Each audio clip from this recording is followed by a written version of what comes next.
All right, we're heading back in time, way back to the final days of the Roman Empire.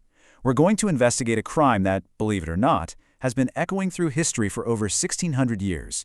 It's this incredible story of politics, religion, and the truly brutal murder of one of the ancient world's most brilliant minds.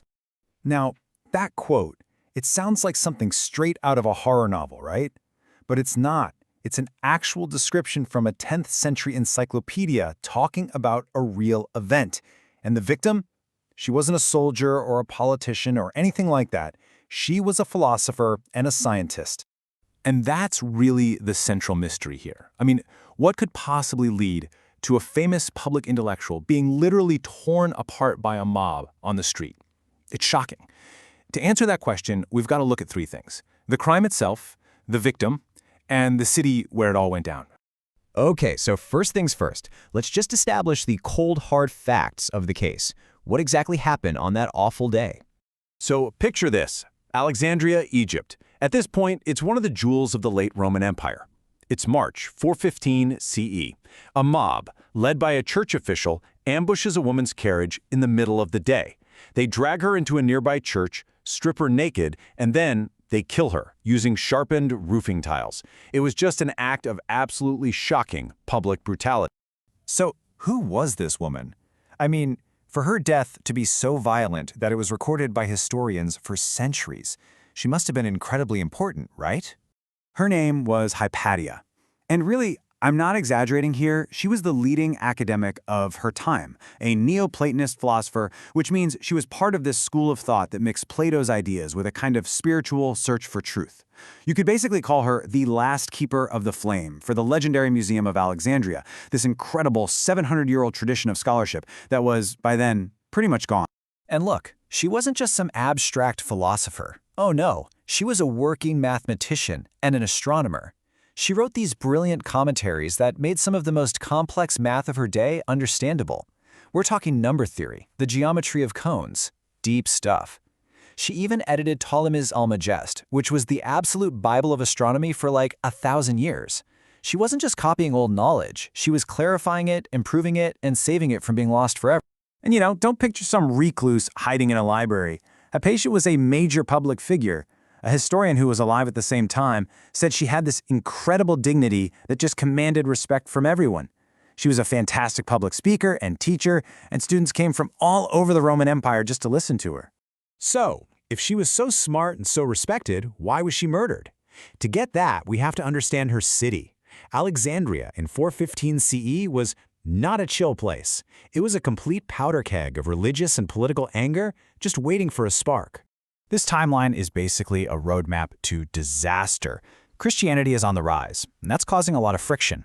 In 391, just a couple of decades before Hypatia's murder, a Christian mob destroyed the great temple of Serapis, which was really the last major holdout of the city's pagan intellectual life.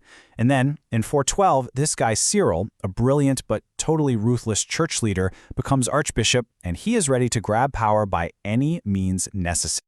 And this shows you the central conflict perfectly. The city had two bosses. On one side, you have Orestes, the official Roman governor. He represents the state. On the other side, you have Archbishop Cyril, representing the church. Orestes is trying to keep the peace, Cyril is trying to expand the church's power, and get this, he has his own private army of monks to make it happen. These two were on a collision course from day one. And to make it all even more chaotic, it wasn't a simple two-sided fight. The city was totally fractured. You had Cyril's Christians fighting pagans, fighting the city's huge Jewish community, and even fighting other Christians they thought were heretics. It was just a complete, violent mess of rivalries. Okay, so we've got this brilliant public intellectual on one hand, and a city literally tearing itself apart on the other. The big question is, how did these two things crash into each other so tragically? Well, here's the connection. Hypatia wasn't just a scholar. She was politically influential. As the most respected thinker in the city, she was a close friend and a trusted advisor to the governor, Orestes. And that put her firmly in the government's camp, which made her a direct obstacle to Archbishop Cyril and his ambitions. And things just spiraled out of control with terrifying speed. It all started with a riot over a dancing show. Orestes tortured one of Cyril's men. Then, some Jewish extremists massacred a bunch of Christians. In response, Cyril led a mob that violently kicked the entire Jewish community out of the city. And then his monks literally attacked Governor Orestes in the street and wounded him. The city was in a state of open warfare. So you have Orestes and Cyril locked in this bitter standoff. Neither one is backing down. And this is where Hypatia, the philosopher, gets pulled right into the middle of it all, because her influence suddenly became a weapon. A rumor gets started, a really nasty piece of political poison. The word starts spreading among Cyril's most fanatical followers.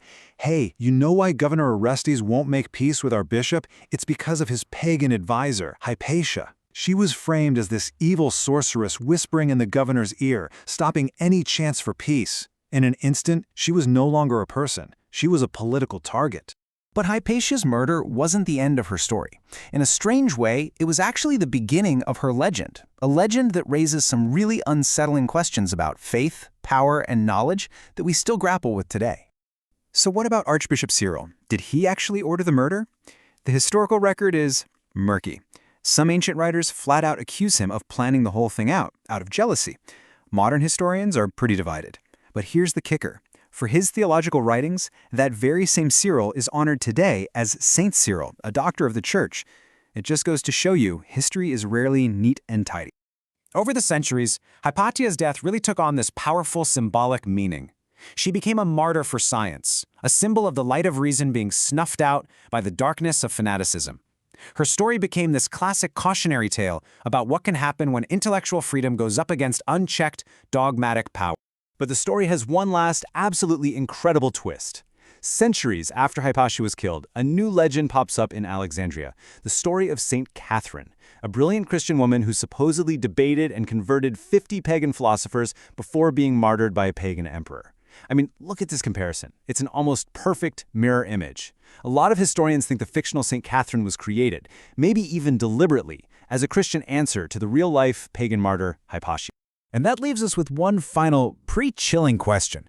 Hypatia wasn't really killed for her math or her philosophy. She was killed because her influence and her identity were turned into a weapon. She became a convenient symbol in a brutal power struggle. And it makes you wonder, in a world that is still so full of division, what happens when a brilliant mind stops being treated like a person and instead becomes a target in someone else's war?